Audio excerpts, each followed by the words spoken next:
Hello friends, मैं मनीष सिंह स्वागत करता हूं आप सभी का एक बार फिर से आपके अपने YouTube channel Exam Warriors by Manish Singh पर। तो फ्रेंड्स, आज हम फिर हाजिर हैं आपके साथ। और आज का जो क्वेश्चंस हैं, जो पहले हम टॉप 10 करंट अफेयर्स के क्वेश्चंस को डिस्कस करते थे प्रतिदिन डेली के डोज के नाम से, और जैसा कि वादे के मुताबिक आज मैं आपके सामने उपस्थित हूं करंट अफेयर्स साप्ताहिक एक पंक्ति को लेकर, जिसमें 31 मई से 5 जून तक के सभी क्वेश्चंस को वन लाइनर के रूप में आप लोग रिवाइज करोगे।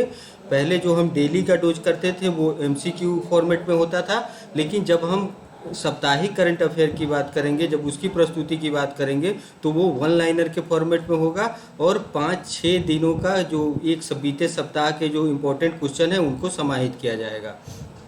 तो फ्रेंड्स, आशा करते हैं आप सब कुशल होंगे और हम शुरू करते हैं आज का सेशन।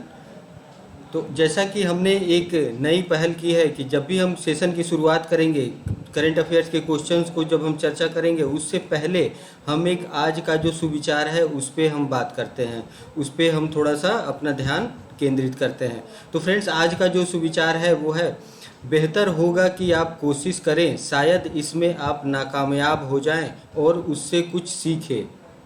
तो फ्रेंड्स, आप ध्यान देंगे, जो कोटेशन है आपके सामने, जो आज का सुविचार है, बेहतर होगा कि आप कोशिश करें, शायद इसमें आप नाकामयाब हो जाएं और उससे कुछ सीखें, बजाय इसके कि आप कुछ करें ही नहीं। तो फ्रेंड्स, यहाँ पे जो बात की जा रही है वो आपको मेहनत करने के लिए, आपको कर्म करने के लिए प्रेरित किया जा रहा है इस कोटेशन के माध्यम से, कि आप अपना समय जो है वो सोचने में नहीं गंवाएं और किसी अच्छे टाइम का, अच्छे परिस्थिति का, अपने स्थिति को और मजबूत होने का इंतज़ार ना करें, क्योंकि जब तक आप प्रयास नहीं करोगे तब तक उसका रिजल्ट आपके सामने नहीं आएगा। हाँ, हो सकता है आप हर समय ज़्यादा टाइम नाकामयाब ही साबित हो जाओ, लेकिन उससे कुछ सीखने को मिलता है हमें। जैसे कि आप सभी जानते होंगे, जो एडिसन थे जिन्होंने इलेक्ट्रिक बल्ब का आविष्कार किया था, अल्वा एडिसन, सभी लोगों ने आपने सुना होगा, सभी 10वीं की कक्षा तक ही इसकी नॉलेज हो जाती है। इस तरह के सामान्य ज्ञान के प्रश्न या साइंस से रिलेटेड क्वेश्चंस आपको पता होता है। तो फ्रेंड्स, उन्होंने अल्वा एडिसन जो थे वो बल्ब का जब आविष्कार कर रहे थे तो वो सैकड़ों बार नाकामयाब हो गए थे, लेकिन उन्होंने हार नहीं मानी और फिर एक दिन उन्हें कामयाबी हासिल हुई।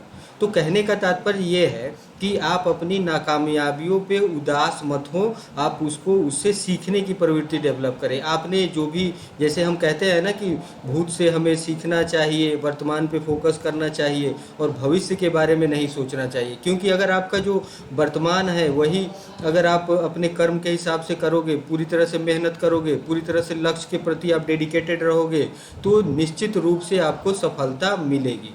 ठीक है फ्रेंड्स, तो हम बढ़ते हैं आज के क्वेश्चंस के सेशंस की तरफ।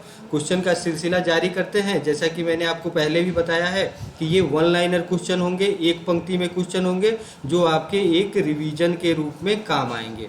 तो फ्रेंड्स, पहला क्वेश्चन जो है वो है, किस राज्य सरकार ने हाल ही में घोषणा की कि ऐसे अनाथ बच्चों के नाम 5 लाख रुपए सावधि जमा किए जाएंगे जिनके माता पिता में से कम किसी एक की कोविड-19 की वजह से मौत हो गई हो। तो फ्रेंड्स, अभी जैसे आप सबको पता है कि अभी कोरोना महामारी का दौर चल रहा है और इससे हम काफ़ी बुरी तरह से, हमारे देश में जो स्थिति है वो बहुत सारी जान माल की क्षति हमारे देश में देखने को मिला है। इसमें मैक्सिमम ऐसे परिवार हैं जो अपना एक इकलौता कमाने वाला खोया है, कुछ बच्चे हैं जिन्होंने अपने पेरेंट्स को खोया है। तो उनके मदद के लिए ये राज्य सरकार की एक पहल है कि 5 लाख रुपए अनाथ बच्चों के नाम सावधि जमा किए जाएंगे जिनके पेरेंट्स, जिनमें माता या पिता कोई भी हो सकते हैं, कम से कम किसी एक की कोविड-19 की वजह से, कोरोना की वजह से मौत हुई हो। तो इस तरह का पहल लाने वाला राज्य जो है वो है महाराष्ट्र। ये आपको याद रखना है फ्रेंड्स। यहाँ पे ये स्टेट ओरिएंटेड क्वेश्चन है, स्टेट स्पेशल क्वेश्चन है। इस तरह के प्रश्न पूछे जा सकते हैं आपके वनडे एग्जाम्स में या फिर पीसीएस एग्जाम्स में। तो फ्रेंड्स, हम अगले प्रश्न की ओर बढ़ते हैं। केंद्रीय मंत्रिमंडल ने हाल ही में भारत और किस देश के बीच सतत शहरी विकास के क्षेत्र में सहयोग समझौते को मंजूरी दी है? तो फ्रेंड्स, यहाँ पे हम बात कर रहे हैं कि जो हमारा केंद्रीय सेंट्रल कैबिनेट के जो मंत्रिमंडल है उन्होंने डिसाइड किया है और उन्होंने किस देश के साथ एक सतत शहरी विकास के क्षेत्र में सहयोग के लिए समझौता किया है हाल ही में। सतत शहरी विकास से यहाँ पे दोस्तों जो सेंस है वो है सस्टेनेबल अर्बन डेवलपमेंट। ठीक है फ्रेंड्स, तो सस्टेनेबल अर्बन डेवलपमेंट की बात की जा रही है और ये की गई है किस देश के साथ इस तरह का समझौता, तो वो है जापान। तो हाल ही में जापान के साथ भारत ने सतत शहरी विकास क्षेत्र में सहयोग के लिए समझौता ज्ञापन पे हस्ताक्षर किया है। तो ये आपको याद रखना है। अब हम बढ़ते हैं अगले प्रश्न की ओर। हाल ही में बिहार के मुख्यमंत्री नीतीश कुमार ने इंजीनियरिंग और मेडिकल कॉलेजों में लड़कियों के लिए कितने प्रतिशत आरक्षण की घोषणा की है। तो फ्रेंड्स यहाँ पे ये भी एक स्टेट स्पेशल क्वेश्चन है और ये आने वाले पीसीएस एग्जाम्स में पूछे जाते हैं। जैसे कि आप अगर यूपी पीसीएस की तैयारी कर रहे हो या फिर जेपीएससी की तैयारी कर रहे हो या फिर बीपीएससी की तैयारी कर रहे हो, तो इस तरह के क्वेश्चन स्टेट स्पेशल क्वेश्चन बनते हैं जो आपको पूछे जाते हैं। जो प्रांतीय सिविल सर्विसेज की परीक्षाएं होती हैं, राज्य लोक सेवा आयोग की जो परीक्षाएं होती हैं, उस तरह के एग्जाम्स में ऐसे क्वेश्चन पूछे जाते हैं। तो यहाँ पे हम बात कर रहे हैं लड़कियों के आरक्षण के लिए इंजीनियरिंग और मेडिकल कॉलेज में कितने प्रतिशत आरक्षण की घोषणा की गई है। तो फ्रेंड्स ये 33% आरक्षण की घोषणा की गई है हाल ही में, और ये क्वेश्चन है बिहार से। तो ये बिहार सरकार का बहुत बड़ा डिसीजन है। और अगर हम बात करें तो पंचायत इलेक्शन में भी बिहार सरकार ने, जो ग्राम पंचायत का चुनाव होता है उसमें भी बिहार सरकार ने 50% आरक्षण की बात की है। फिर अगर हम सेवाओं की बात करें या फिर पुलिस सेवा की बात करें बिहार सरकार की, तो उसमें भी 35% आरक्षण की बात की गई है और उन्हें इस तरह की सुविधा प्रदान की गई है। तो एक अच्छा डिसीजन है, अच्छा मूव है, जिससे लड़कियां जो हैं वो आगे आएंगी और अपने अधिकार और हितों के प्रति सजग होंगी। ठीक है फ्रेंड्स, तो हम बढ़ते हैं अगले प्रश्न की ओर। अगला प्रश्न है आपके स्क्रीन पे, अंतर्राष्ट्रीय बाल रक्षा दिवस इंटरनेशनल चाइल्ड डिफेंस डे किस दिन मनाया जाता है। तो फ्रेंड्स ये एक डेज पे डेडिकेटेड क्वेश्चन है जो अब हम पहले भी डिस्कस कर चुके हैं कि अगर कोई दिवस से संबंधित प्रश्न हो तो उस विषय वस्तु पे फोकस करने के लिए मनाया जाता है, या तो उसको संरक्षण देने की बात की जाती है या फिर उसे वैश्विक स्तर पर एक जन जागृति लाने की बात की जाती है। तो यहाँ पर हम बात कर रहे हैं इंटरनेशनल चाइल्ड डिफेंस डे का, और इसे कब मनाया जाता है, तो इसे 1 जून को मनाया जाता है। ये आपको डेट याद रखना है फ्रेंड्स, इस तरह के क्वेश्चन अक्सर एग्जाम्स में पूछे जाते हैं। अब अगला प्रश्न है आपके सामने, विश्व साइकिल दिवस वर्ल्ड बाइसिकल डे किस दिन मनाया जाता है। ये भी डेज से रिलेटेड है। तो इसमें हम साइकिल के प्रति लोगों की जागरूकता बढ़ाने का कार्य करते हैं वैश्विक स्तर पे, क्योंकि देखिए अगर हम साइकिल चलाते हैं तो उससे 2 तरह के फायदे हैं। एक तो हमारे स्वास्थ्य के दृष्टिकोण से फायदे हैं कि आप स्वस्थ रहेंगे और आप एक एक्सरसाइज करोगे, इससे आपका शरीर स्वस्थ रहेगा। दूसरी बात कि आप पर्यावरण के रूप में, जैसे साइकिल की अगर हम बात करें तो ये इको फ्रेंडली होता है, इससे किसी तरह का प्रदूषण नहीं होता। तो इसके प्रति, साइकिलिंग के प्रति लोगों को जागरूक करने के लिए वर्ल्ड बाइसिकल डे मनाया जाता है। कब मनाया जाता है, 3 जून को। ये आपको याद रखना है फ्रेंड्स, ये 3 जून को मनाया जाता है। ये डेज से रिलेटेड क्वेश्चन है, दिवस से रिलेटेड क्वेश्चन है। इस तरह के प्रश्न हमेशा वनडे एग्जाम्स में या पीसीएस एग्जाम्स में पूछे जाते हैं। अब हम बढ़ते हैं अगले प्रश्न की ओर। भारत ने किस अभियान के लिए विश्व बैंक के साथ $200 मिलियन के ऋण के लिए समझौता किया है। तो फ्रेंड्स हाल ही में विश्व बैंक के साथ भारत ने किस अभियान के लिए $200 मिलियन के ऋण के लिए समझौता किया है। तो वो अभियान है फ्रेंड्स, आपको मैं बता दूं, जैसा कि आप सबको पता है इस पे हम MCQ पहले कर चुके हैं। आज हम ये रिवीजन के तौर पे इन क्वेश्चनों को एक बार गो थ्रू हो रहे हैं, जिससे आपका रिवीजन हो सके और आप जैसे कि day by day questions top 10 current affairs हम चर्चा करते हैं, और वीक के एंड में, वीकेंड में, जैसे कि हम संडे को इसका दिन निर्धारित किए हैं, तो संडे के दिन हम एक वीकली करंट अफेयर 1 लाइनर के रूप में पढ़ेंगे जो पिछले सप्ताह की महत्वपूर्ण घटनाक्रम से संबंधित होगा। तो फ्रेंड्स यहाँ पे विश्व बैंक के साथ भारत ने $200 मिलियन के ऋण के लिए समझौता किया है, जिसे राष्ट्रीय पोषण अभियान। तो फ्रेंड्स आप सबको पता होगा राष्ट्रीय पोषण अभियान की शुरुआत की गई थी और इसका उद्देश्य ये था कि जो बच्चे माल न्यूट्रिशन के शिकार होते हैं, जो जन्म से ही अगर देखोगे आप तो वो अंडरवेट होते हैं, और जिनको खाने के लिए, जैसे कि अगर हम 5-6 साल तक की उम्र की बात करें बच्चों की, तो वो जो फेज होता है वो काफ़ी इम्पोर्टेंट होता है, और उस फेज में अगर उन्हें संतुलित आहार नहीं मिले तो वो कुपोषण के शिकार हो जाते हैं। तो इसी योजना को आगे बढ़ाने के लिए विश्व बैंक के साथ भारत ने ये ऋण के लिए समझौता किया है, और वो ऋण कितना है, तो $200 मिलियन। फ्रेंड्स अब हम पढ़ते हैं अगले प्रश्न की ओर। अगला प्रश्न है आपके स्क्रीन पे, भारत के राष्ट्रीय सुरक्षा सलाहकार ने हाल ही में किस भारतीय तटरक्षक जहाज को संचालित किया, जो 105 मीटर अपतटीय गश्ती जहाज़ों की श्रृंखला में तीसरा क्रम है उसका।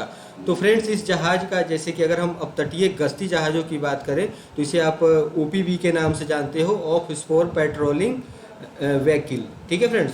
तो ये जब हम समुद्र की निगरानी की बात करते हैं, भारतीय तटरक्षक जो है, इंडियन कोस्ट गार्ड जिसके बारे में आप सभी जानते हैं, वो हमारे समुद्र की रक्षा करते हैं, समुद्र की समुद्री सीमाओं की रक्षा करते हैं। तो उसी श्रृंखला का ये एक अपतटीय गश्ती जहाज़ है, OPV है, जिसका हाल ही में राष्ट्रीय सुरक्षा सलाहकार जो हमारे वर्तमान में अजीत डोभाल हैं, उन्होंने इस जहाज़ को संचालित किया, जिसका नाम है सजग। आपको याद रखना है। और भी जो जहाज़ हैं उनका नाम अगर आप जानना चाहो तो वो उनका नाम सुजीत है, सचेत है। तो इस तरह से जो 5 जहाज़ हैं उनमें ये तीसरे क्रम का, तीसरे श्रृंखला का ये गश्ती जहाज़ है। तो फ्रेंड्स ये आपको नाम याद रखना है, ये डिफेंस से रिलेटेड क्वेश्चन है और ये अक्सर एग्जाम्स में पूछे जाते हैं। अब हम बढ़ते हैं अगले प्रश्न की ओर फ्रेंड्स। अगला प्रश्न है आपके स्क्रीन पे, केंद्रीय मंत्रिमंडल ने टिकाऊ शहरी विकास के क्षेत्र में सहयोग के लिए भारत और किस देश के बीच समझौता ज्ञापन को हाल ही में मंजूरी प्रदान की है। तो फ्रेंड्स अभी जैसे हमने पिछले प्रश्न में बात किया कि इस तरह का ही समझौता जापान के साथ किया गया था, तो उसी कड़ी में ये एक अगला कदम है मालदीव के साथ। तो मालदीव के साथ भी हम सस्टेनेबल अर्बन डेवलपमेंट के क्षेत्र में सहयोग के लिए हम समझौता ज्ञापन पर हस्ताक्षर किए हैं भारत और मालदीव के बीच। तो ये आपको याद रखना है कि इसी तरह का समझौता हम जो पहले जापान के साथ कर चुके हैं, वैसा ही हमने मालदीव के साथ भी किया है। ठीक है फ्रेंड्स, अब हम बढ़ते हैं अगले प्रश्न की ओर। अगला प्रश्न है, अमेरिकी अंतरिक्ष एजेंसी नासा ने घोषणा की है कि वह किस ग्रह के लिए वर्ष 2028 से 30 के बीच 2 अभियान भेजेगा। तो फ्रेंड्स जैसे आपको सबको पता है कि नासा जो अमेरिकी अंतरिक्ष एजेंसी है वो समय समय पर एक्सपीडिशन करते रहती है अलग अलग ग्रहों के संदर्भ में। कभी मार्स मिशन होता है और ये वीनस मिशन की बात की जा रही है जो 2028 से 2030 के बीच 2 अभियान भेजने का इनका प्रोग्राम है। जो निर्धारित की गई है समय सीमा वो है 2028 से 2030 के बीच। और ये किस ग्रह पे भेजी जाएगी, तो वो वीनस पे भेजी जाएगी, शुक्र ग्रह पे भेजी जाएगी। ये आपको याद रखना है। अब हम बढ़ते हैं अगले प्रश्न की ओर। किस देश ने स्वच्छ ऊर्जा नवाचार को बढ़ावा देने के लिए सदस्यों देशों में इनक्यूबेटरों का एक नेटवर्क बनाने के उद्देश्य से एक वैश्विक पहल Mission Innovation Clean Tech Exchange launch किया है। तो फ्रेंड्स ये स्वच्छ ऊर्जा को बढ़ाने की दिशा में, जैसे कि आप सब जानते हैं, जब पर्यावरण से संबंधित जो समझौता, पेरिस समझौता जिसे हम कहते हैं, जो जलवायु परिवर्तन और पर्यावरण से संबंधित समझौता है, फिर हम मिशन जीरो की बात करें जो अभी चिली में आयोजित किया गया था, जिसमें हम कार्बन इमिशन को घटाकर जीरो पे लाना चाहते हैं। तो उसी कड़ी में एक प्रोग्रेसिव कदम है भारत की तरफ से, जो एक मिशन इनोवेशन के नाम से, मिशन इनोवेशन 2.0 के नाम से ये एक पहल की है, एक वैश्विक पहल की है भारत ने स्वच्छ ऊर्जा नवाचार को बढ़ाने के लिए। तो फ्रेंड्स ये आपको याद रखना है कि मिशन इनोवेशन क्लीनटेक एक्सचेंज की शुरुआत भारत ने की है। अब हम बढ़ते हैं अगले प्रश्न की ओर। अगला प्रश्न है आपके स्क्रीन पे, न्यूजीलैंड के किस बल्लेबाज ने लॉर्ड्स में अपने पदार्पण टेस्ट मैच में सर्वाधिक स्कोर बनाने का पूर्व भारतीय कप्तान सौरव गांगुली का 25 साल पुराना रिकॉर्ड तोड़ दिया। तो फ्रेंड्स ये स्पोर्ट्स सेगमेंट से क्वेश्चन आ रहा है, क्रिकेट के क्षेत्र से, और इस तरह के प्रश्न हमेशा पूछे जाते हैं। यहाँ पे एक रिकॉर्ड बनने की बात की जा रही है, जो सौरव गांगुली जिन्होंने लॉर्ड्स में ही 96 के आसपास जिन्होंने एक रिकॉर्ड बनाया था 136 रन्स का, उसको इन्होंने तोड़ दिया है, जो न्यूजीलैंड के बल्लेबाज हैं, और उनका नाम है डेवोन कॉनवे। तो ये नाम आपको याद रखना है। इनका ये पदार्पण टेस्ट मैच था जिसमें इन्होंने 136 के सौरव गांगुली के जो आंकड़े थे, जो रन स्कोर किए गए थे, उसको इन्होंने सरपास किया है हाल ही में। तो एक नया रिकॉर्ड बना है और सौरव गांगुली के 25 साल के पुराने रिकॉर्ड को इन्होंने तोड़ दिया है। तो फ्रेंड्स बढ़ते हैं अगले प्रश्न की ओर। नीति आयोग के SDG भारत सूचकांक 2020-21 में किस राज्य ने अपनी शीर्ष स्थान बरकरार रखा है। तो फ्रेंड्स ये नीति आयोग की पहल है जिसमें SDG भारत सूचकांक, ठीक है, स्टेट डेवलपमेंट जो ग्रुप बनाए जाते हैं, उसमें जो शीर्ष स्थान प्राप्त किया है वो स्टेट है केरल। ये आपको नाम रखना है, नाम याद रखना है कि केरल जो है वो एसडीजी भारत सूचकांक 2020-21 के लिए टॉप पोजीशन पे है। और फ्रेंड्स आपको बता दूं, अगर 19-20 की बात की जाए एसडीजी इंडेक्स की, तो उसमें भी केरल का प्रथम स्थान था। तो ये आपको याद रखना है। अब हम बढ़ते हैं अगले प्रश्न की ओर। किस देश के पूर्व प्रधानमंत्री अनिरुद्ध जगन्नाथ का 91 साल की उम्र में 3 जून 2021 को निधन हो गया? तो फ्रेंड्स ये किस देश के पूर्व प्रधानमंत्री थे? तो यहाँ पे आंसर है आपके सामने मॉरिशस। मॉरिशस के पूर्व प्रधानमंत्री और वहाँ के ये राष्ट्रपति भी रह चुके थे, जिनका नाम है अनिरुद्ध जगन्नाथ, जिनका हाल ही में निधन हो गया है। ये आपको याद रखना है। और इनके बारे में सबसे जो रोचक तथ्य वो ये है कि इनका जो कनेक्शन है वो भारतीय मिट्टी से जुड़े हुए थे। ये इनके जो एंसेस्टर थे वो कहा जाता है कि यूपी के बलिया ज़िले से ये संबंधित थे। इनके जो पूर्वज थे वो यूपी के बलिया ज़िले से बिलोंग करते थे और अंग्रेज़ों ने इन्हें गिरमिटिया मजदूर के रूप में इन्हें मॉरिशस ले गए थे, मजदूर के रूप में वहाँ काम करने के लिए। और उन्हीं पूर्वजों में से एक अनिरुद्ध जगन्नाथ, जिन्होंने वहाँ पे सबसे उच्च पद प्रधानमंत्री का और राष्ट्रपति के पदों को सुशोभित किया। तो फ्रेंड्स ये मॉरिशस से संबंधित है, ये आपको याद रखना है। ये काफ़ी इंपॉर्टेंट क्वेश्चन है, क्योंकि ओबिचुअरी सेक्शन के अंतर्गत जिसमें निधन से संबंधित क्वेश्चन पूछे जाते हैं, वो या तो वनडे एग्जाम्स में आप देखें तो उसमें पूछे जाएंगे, या फिर पीसीएस एग्जाम्स में इस तरह के प्रश्न पूछे जाते हैं। तो फ्रेंड्स अब हम बढ़ते हैं अगले प्रश्न की ओर।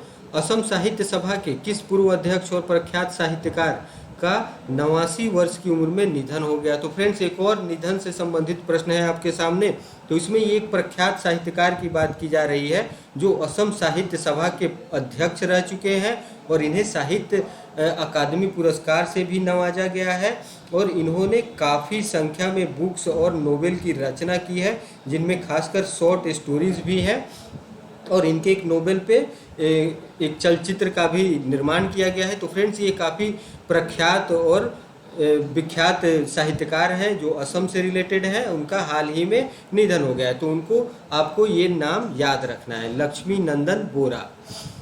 तो फ्रेंड्स अब हम अगले प्रश्न की ओर बढ़ते हैं। फोर्ब्स की तरफ से जारी ताज़ा रैंकिंग में सर्वाधिक कमाई करने वाले 100 खिलाड़ियों की सूची में जिस एकमात्र भारतीय खिलाड़ी को 197 करोड़ रुपए कमाई के साथ 59वां नंबर प्राप्त हुआ है, वो कौन से खिलाड़ी हैं? तो फ्रेंड्स आंसर आपके सामने है। तो उस खिलाड़ी का नाम है, उस प्लेयर का नाम है विराट कोहली, जो हमारे भारतीय क्रिकेट टीम के कप्तान भी हैं अभी।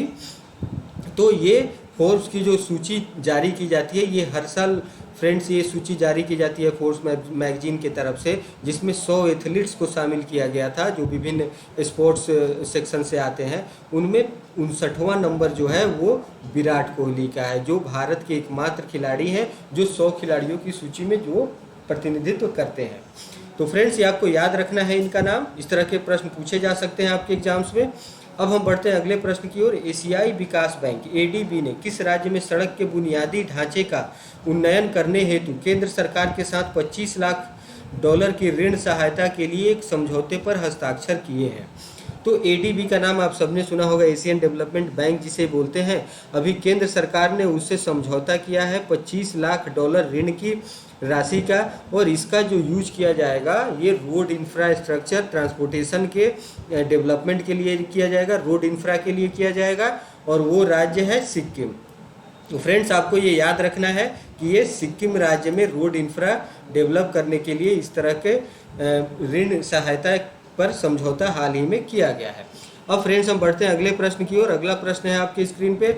सुप्रीम कोर्ट के किस रिटायर्ड जस्टिस ने राष्ट्रीय मानवाधिकार आयोग के नए अध्यक्ष के रूप में पदभार संभाल लिया है? तो फ्रेंड्स ये जो एनएचआरसी की बात हम कर रहे हैं, राष्ट्रीय मानवाधिकार आयोग की बात कर रहे हैं, तो इसमें ये परिपाटी रही है और इसमें जो अध्यक्ष बनते हैं वो या तो सुप्रीम कोर्ट के चीफ जस्टिस होते हैं और वो रिटायर्ड होने चाहिए, या फिर रिटायर्ड न्यायाधीश होते हैं सुप्रीम कोर्ट के। उन्हें इस पद पे सुशोभित किया जाता है राष्ट्रीय मानवाधिकार आयोग के अध्यक्ष के रूप में।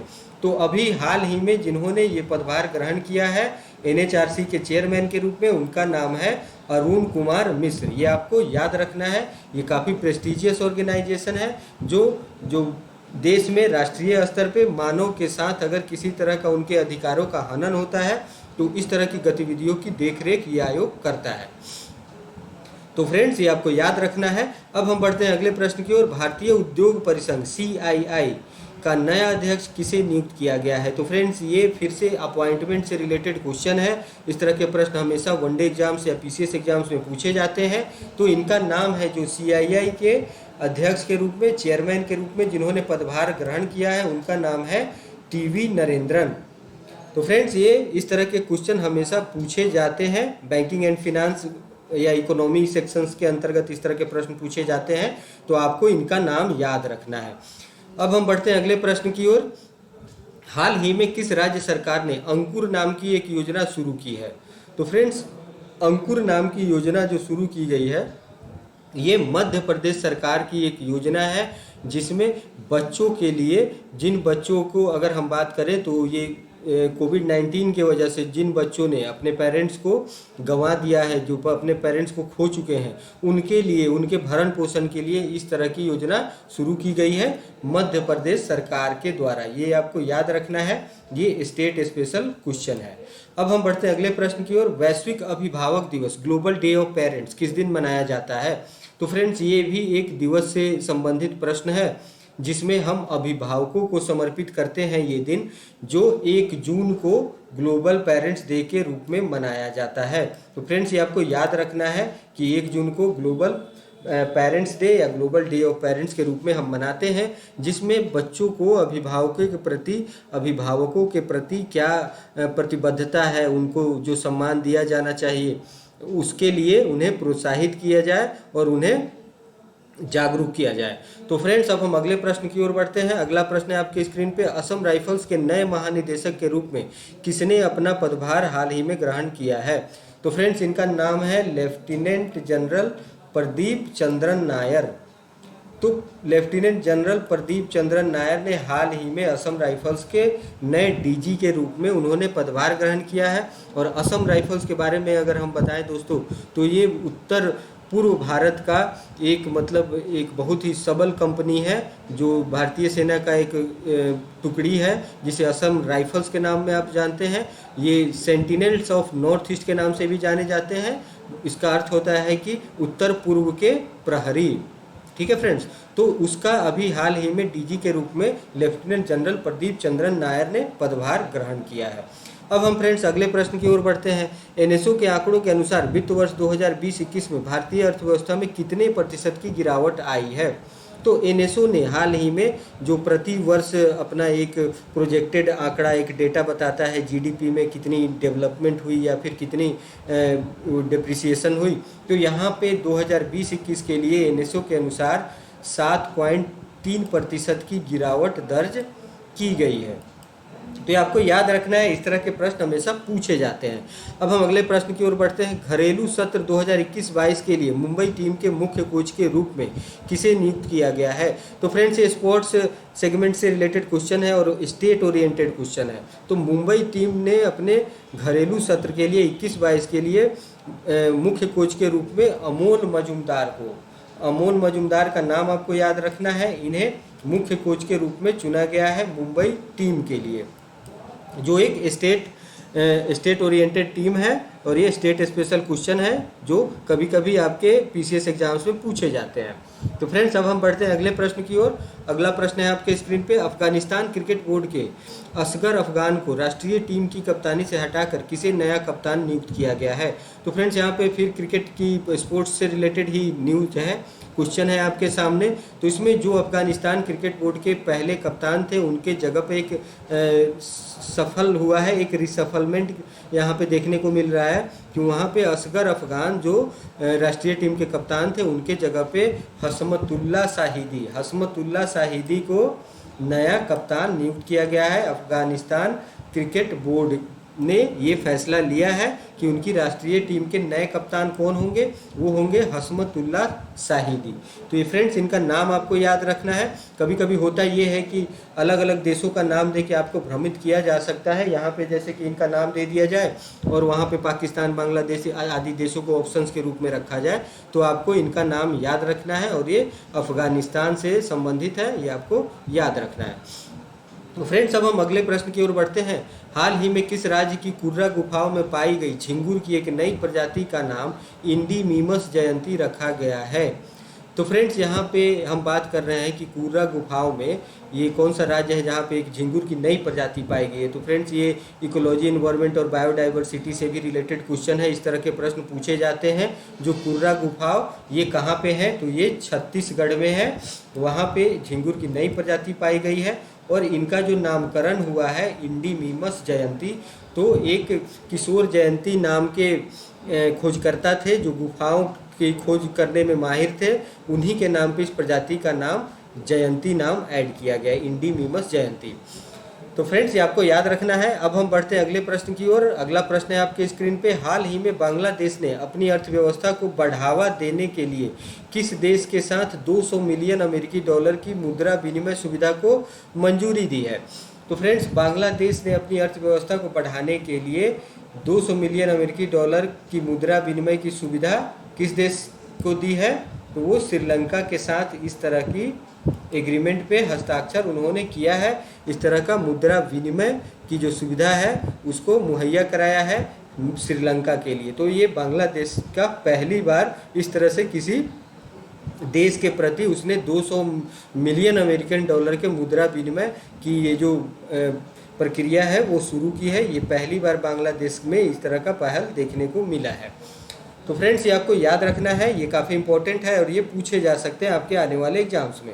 अब हम अगले प्रश्न की ओर बढ़ते हैं। किस देश में बर्ड फ्लू का H10N3 स्ट्रेन से संक्रमित पहले शख्स का मामला सामने आया है? तो फ्रेंड्स जैसे कि बर्ड फ्लू के बारे में आप सभी जानते हैं, आप सभी वाकिफ़ हैं इस नाम से।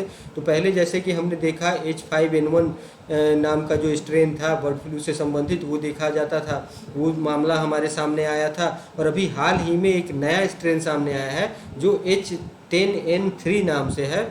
और इस तरह का मामला किस देश में आया है? तो वो देश है चाइना। चाइना में H10N3 नाम के नए स्ट्रेन से संक्रमण का मामला सामने आया है। तो फ्रेंड्स अब हम अगले प्रश्न की ओर बढ़ते हैं। किस देश की सरकार ने कहा कि अब देश के प्रत्येक दंपति को 2 नहीं बल्कि 3 बच्चों को जन्म देने की अनुमति है?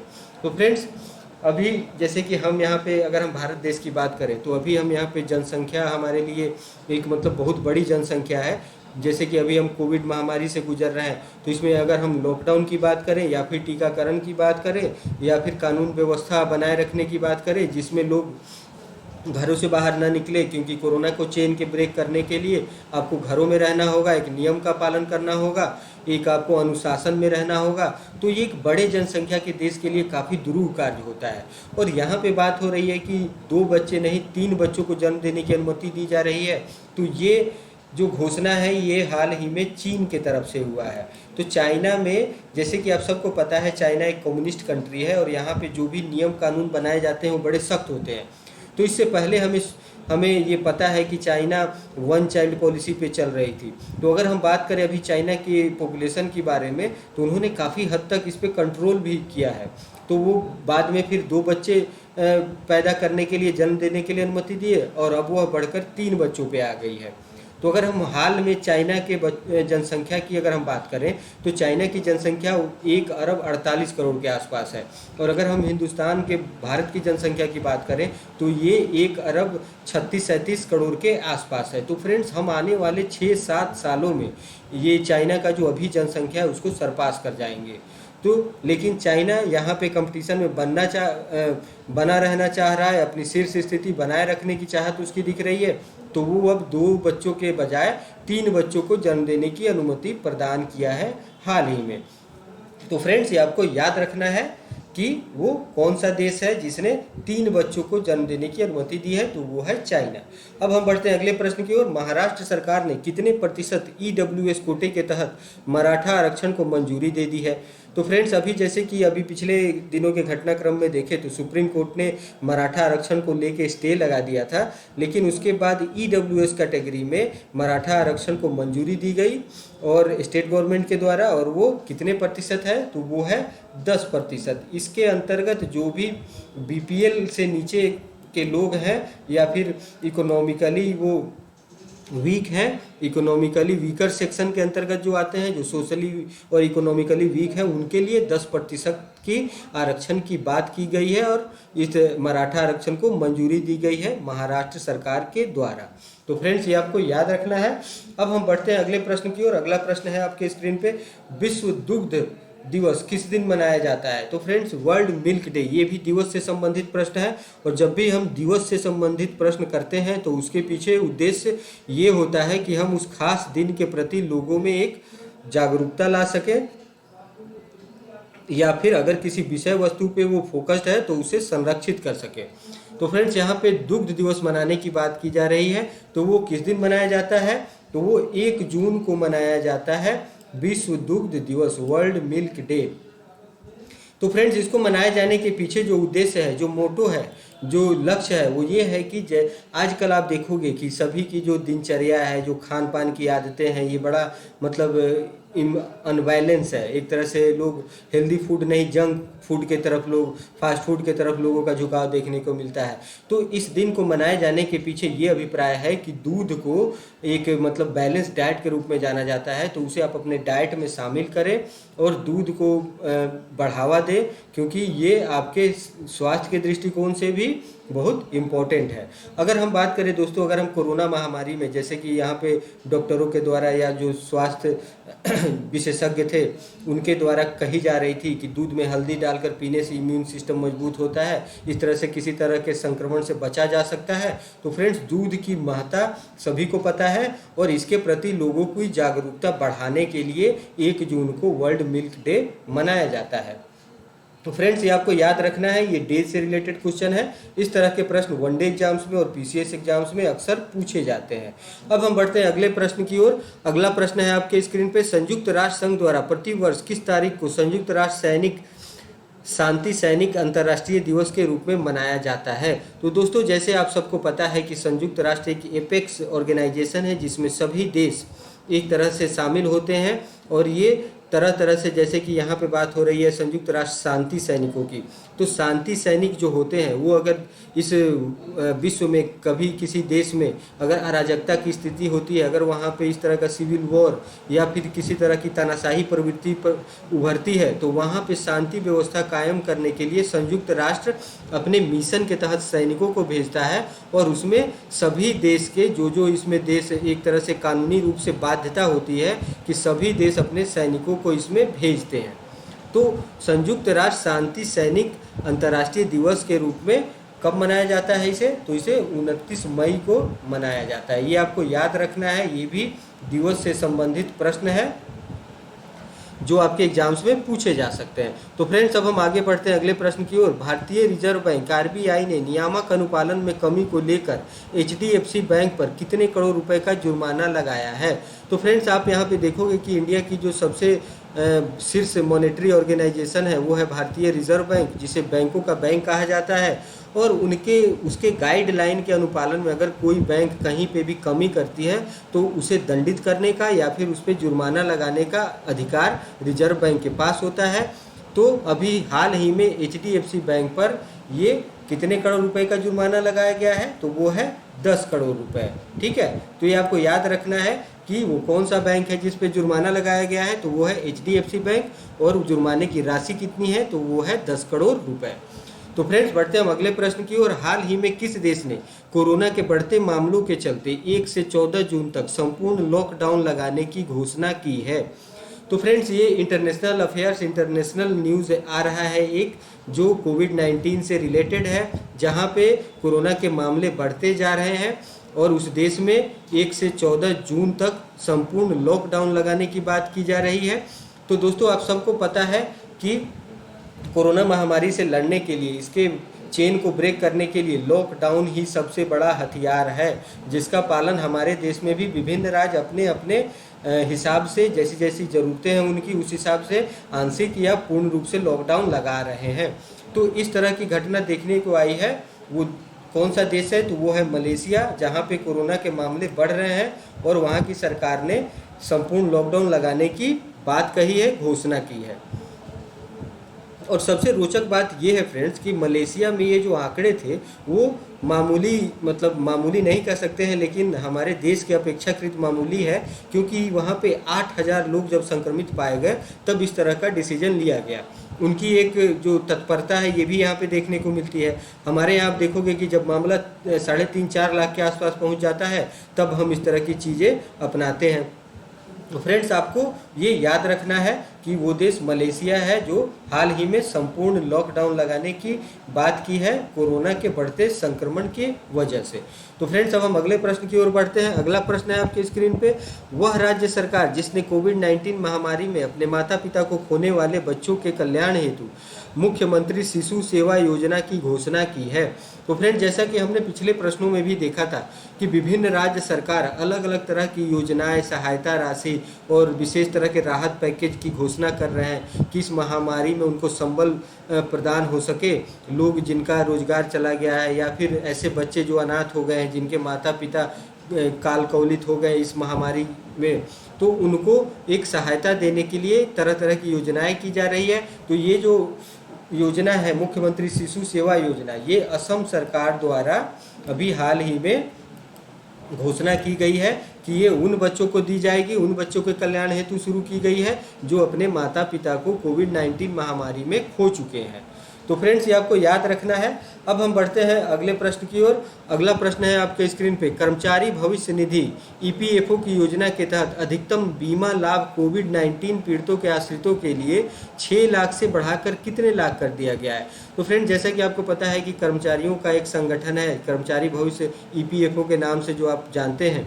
तो इसमें जो बीमा की लाभ की राशि है जो कोविड-19 के पीड़ितों के आश्रितों के लिए 6 लाख निर्धारित की गई थी, उसे बढ़ाकर कितना कर दिया गया है, तो उसे बढ़ाकर 7 लाख रुपए कर दिया गया है। फ्रेंड्स, आपको ये याद रखना है, इस तरह के प्रश्न पूछे जाते हैं इकोनॉमी सेक्टर्स के अंतर्गत, और ये इस तरह के प्रश्न आपको बैंकिंग के एग्जाम्स में या वनडे एग्जाम्स में पूछे जाने की संभावना प्रबल होती है। तो फ्रेंड्स, अब हम अगले प्रश्न की ओर बढ़ते हैं। विश्व तंबाकू निषेध दिवस, वर्ल्ड नो टोबैको डे, किस दिन मनाया जाता है। तो फ्रेंड्स, आप सभी को पता है और जैसा कि हमने चर्चा भी किया है कि बीता 31 मई उस दिन हम वर्ल्ड नो टोबैको के रूप में मनाते हैं, क्योंकि हम तंबाकू निषेध को प्रचारित करने के लिए और तंबाकू के प्रयोग को हतोत्साहित करने के लिए इस दिन को मनाते हैं विश्व स्तर पे, कि किसी भी रूप में तंबाकू को हम नहीं मानते हैं, उसका परित्याग करने के लिए लोगों को जागरूकता लाने के लिए 31 मई को वर्ल्ड नो टोबैको डे के रूप में मनाया जाता है। और फ्रेंड्स, अगर हम बात करें आज के दौर की, अभी जो परिस्थितियां कोविड-19 की वजह से जो बनी है, तो उसमें जो लोग तंबाकू का किसी भी रूप में सेवन करते हैं उनके लिए ये बहुत ही खतरे की घंटी है कि वो लोग जो है वो कोविड के सॉफ्ट टारगेट बन सकते हैं। तो फ्रेंड्स, ये आपको याद रखना है, काफ़ी इंपॉर्टेंट क्वेश्चन है ये। अब हम बढ़ते हैं अगले प्रश्न की ओर। वह मंत्रालय जिसने युवा लेखकों को प्रशिक्षित करने के लिए युवा प्रधानमंत्री योजना की शुरुआत की है। तो ये शिक्षा मंत्रालय की अभी हाल ही में ये पहल है कि जो युवा लेखक है उनको प्रोत्साहित करने के लिए युवा प्रधानमंत्री योजना शुरू की गई है, जिनमें उनको पुरस्कृत किया जाएगा। और इन युवाओं की जो आयु सीमा होगी, जो अधिकतम आयु सीमा होगी इस योजना के लिए जो एलिजिबल होंगे वो 30 वर्ष रखी गई है, और उनको प्रोत्साहित करने के लिए युवा प्रधानमंत्री योजना की शुरुआत की गई है। और ये शिक्षा मंत्रालय की एक पहल है, ये आपको याद रखना है। और इसमें इसका जो कार्यान्वयन किया जाएगा, जो इसमें नोडल एजेंसी की भूमिका निभाएगी, वो है एनबीटी, नेशनल बुक ट्रस्ट। वो एक नोडल एजेंसी के रूप में इसमें कार्यशील होगी, जो किताबों को छापने के लिए और संशोधन के लिए या फिर अनुवाद के लिए वो एक महत्वपूर्ण भूमिका निभाएगी। तो फ्रेंड्स, ये आपको याद रखना है। अब हम बढ़ते हैं अगले प्रश्न की ओर। हिंदी पत्रकारिता दिवस, हिंदी जर्नलिज्म डे, किस दिन मनाया जाता है। तो फ्रेंड्स, फिर एक दिवस से संबंधित प्रश्न है आपके सामने, और इसमें पत्रकारिता की बात की जा रही है, हिंदी पत्रकारिता की बात की जा रही है, इसको बढ़ावा देने की बात की जा रही है। तो वो मनाया जाता है 30 मई को। 30 मई को हिंदी पत्रकारिता दिवस के रूप में मनाया जाता है। तो दोस्तों, अगर हम हिंदी पत्रकारिता की थोड़ी इतिहास की बात करें तो आप सबने सुना होगा जो 1926 के आसपास प्रकाशित हुई थी पहली समाचार पत्रिका जो साप्ताहिक थी, उदंड मार्तंड जिसका नाम था। उदंड मार्तंड का मतलब होता है उगता हुआ सूर्य। तो उसका प्रकाशन शुरू हुआ था, और उसी के याद में, उसी के स्मृति में, ठीक है फ्रेंड्स, जो हिंदी की बेबाक पत्रकारिता थी और जिसने अंग्रेजों को नाको चने चबवा दिया था अपनी कलम के बदौलत, अपनी पत्रकारिता के बदौलत, और उसी दिन को अक्षुण्ण रखने के लिए, हिंदी के प्रति, हिंदी पत्रकारिता के प्रति डेडिकेशन दिखाने के लिए, उसके संरक्षण के लिए ये दिन 30 मई को निर्धारित किया गया, जब हम हिंदी पत्रकारिता दिवस के रूप में मनाते हैं। तो फ्रेंड्स, इस तरह के प्रश्न आपको वनडे एग्जाम्स में या फिर पीसीएस एग्जाम्स में अक्सर पूछे जाते हैं।